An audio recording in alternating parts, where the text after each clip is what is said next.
welcome back to the Citizen channel. We're all staying safe and well. Another episode, another feature for the 23-24 season of I Didn't Know That, yes, which is a look at interesting facts and quirky things, any oddities, any bit of humour from the hard copy of a game. And today we're going to look at this one. We'll look at the West Ham United programme, the West Ham United game on the 16th of September 2023. So we'll have a look through that and read a little excerpt from a piece. Very interesting game back in 23-24 season. Well, 1923-24 season, 100 years ago. So please stay tuned for that. I'll read an excerpt out later on. Please, if you are new to the channel, push that subscribe button, push the bell notifications, everything City, past, present, and as forever, as far as I can be forever. That's as simple as that. So as long as we can keep going. So please join us, jump on board, spread the word if you can, guys.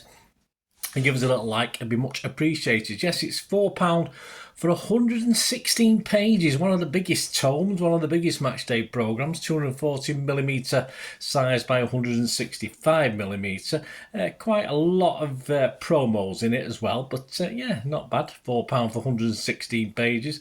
On the cover, of course, we've got Mohamed Kudus, who recently joined West Ham from Ajax. On the front, he had 18 goals and 7 assists last season, so didn't do too bad, did he?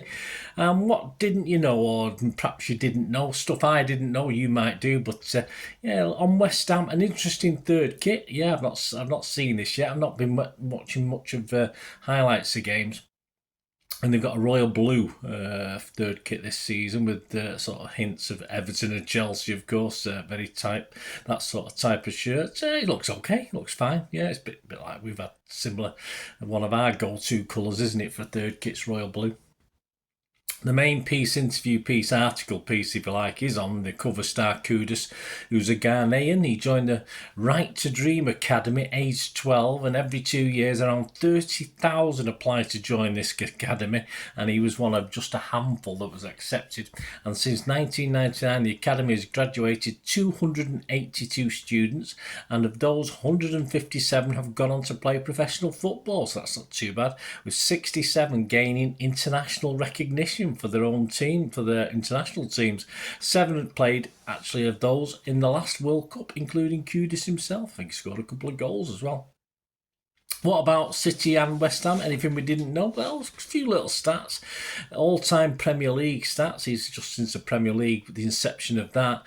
West Ham have played 1,038 times and we played 1,004. So they're a little bit up on us at the moment. So as long as they don't get relegated, they can keep in charge. But a little bit different on how many we've won. They won 348 to 505 by us.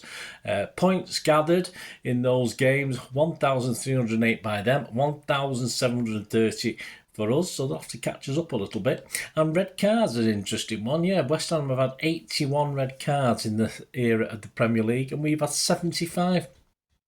Of course, if you're going to talk West Ham and City, you're going to perhaps talk Ian Bishop, aren't you? And he had the rare honour of watching both his ex-clubs lift European trophies within 3 days of each other. And it wasn't even planned. He literally got on flights on the spur of the moment. So confident was he that both his old clubs would win their trophies. He wanted to be there, but he didn't really plan on it beforehand. The Liverpool-born Bishop, of course, admits to being a fan of both clubs. Not too bad, is it, when you can have 2 clubs?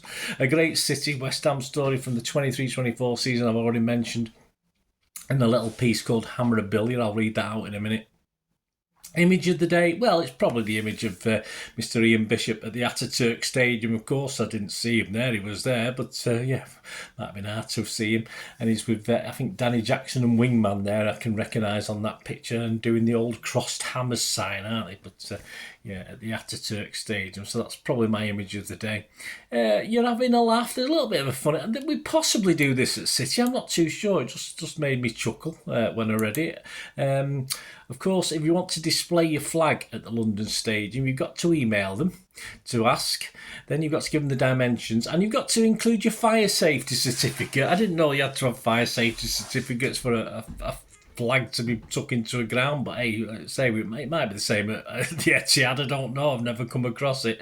And of course, these flags are then shown on a rotational basis in the West Stand Up. I know we can't have them on the second tier because it covers up advertising, stuff like that, but it just struck me as quite humorous.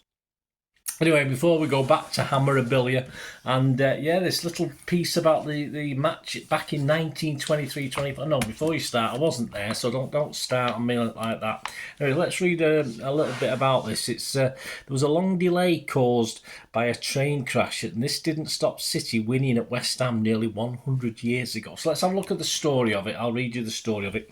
West Ham United's concluding home league fixture of the 23-24 season was also FA Cup final day, while Newcastle and Villa were contesting the showpiece at Wembley. For the remaining teams on the 26th of April 1924, it was just a normal Saturday match day, or that was the plan.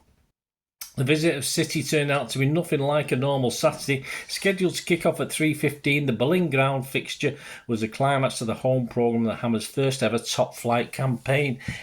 18,000 spectators assembled, but as events of that afternoon started to unfold, kick-off will be delayed for well over 2 hours. At 3:15 approaches, there was no movement from the tunnel as the visitors had failed to arrive on time. City had started their journey at 10 o'clock and were due in at Euston at 1:15 p.m. A fatal crash en route, their train was diverted to make a stop at Wembley to discharge cup final supporters. Then, to their dismay, the City party received news of an accident on the line, but were assured there would be no difficulty in getting through to the London terminus. The train continued but stopped within a mile of its destination, eventually pulling into Euston 3 hours and 45 minutes late.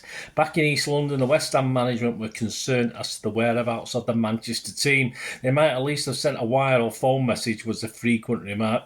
Unbeknown, the Manchester team were cut off from all communication. Word eventually arrived that the delay was due to a railway accident. Later transpired that an early morning train carrying Aston Villa supporters to the FA Cup final had crashed into the rear of a football special, resulting in 5 fatalities and 70 injured. A chalkboard was taken around the perimeter of the pitch, informing the crowd that City had arrived at Euston and were on their way, and the news was greeted with loud cheers. The sun was shining after the heavy showers of the morning. Spectators were enjoying the excellent music of the K Division police band. In between the musical numbers, they talked football with an eye open for any movement in the direction of the tunnel. Their patience and good humour prevailed, with an occasional burst of laughter now and then from some little incident that in other circumstances would have passed unnoticed, along with an intermittent cheer for the bandsmen who had long since gone through their repertoire and were now playing popular selections from the period. City defied the delay, that's the subheading. Manchester City party finally arrived back 5 o'clock, and by 5:26 p.m. the sky blue clad opposition kicked off some 2 hours and 11 minutes late. The long delay seemed to cause more upsets and disruptions to the West Ham team than to their opponents. After 7 minutes, the ball was crossed from the left wing into the home goal mouth. West Ham keeper Tommy Hampson stretched up and knocked the ball onto his own crossbar. He was unable to recover before Thomas Browell, City's number 9, bundled the rebound home. The home side applied pressure but were unable to breach the City defence, and the outstanding goalkeeping of James Mitchell until 5 minutes before the interval, when Tommy Hughes centred and Billy Moore's header found the back of the net at a time when Mitchell was off the pitch, having been knocked out in a collision with centre half Jimmy Elwood taking over between the posts. Despite being a man down 7 minutes into the second half, City regained the lead when Frank Roberts pounced after home defender William Henderson, his decision, gifted the visitors with what proved to be a winning counter. Although the Hammers continued to attack, they frittered away a number of chances in a disappointing display. Meanwhile, the FA Cup final between Newcastle and Villa had long since finished, with goals inside the last 10 minutes from the Neil Harrison star Stam Seymour securing a 2-0 win for the Magpies. So there you go, a 2-1 victory for City. Interesting little storyline from Hammond. Hope you enjoyed that. And just hope you enjoyed this little look at the I Didn't Know That feature on the 16th of September 2023, West Ham versus Manchester City Premier League match day programme. So enjoyed that. It's nice. That'll be my I'll be making a note in that for my history file of that game and the match report, which is very good. It's great to get older games, isn't it? As I say, exactly 100 years ago this season, of course. Hope you enjoyed that. Let me know your thoughts, guys. It'd be great to hear from you. Till we meet again. That's one thing, don't I? Please stay safe, Blues. Come on, City. Bye for now.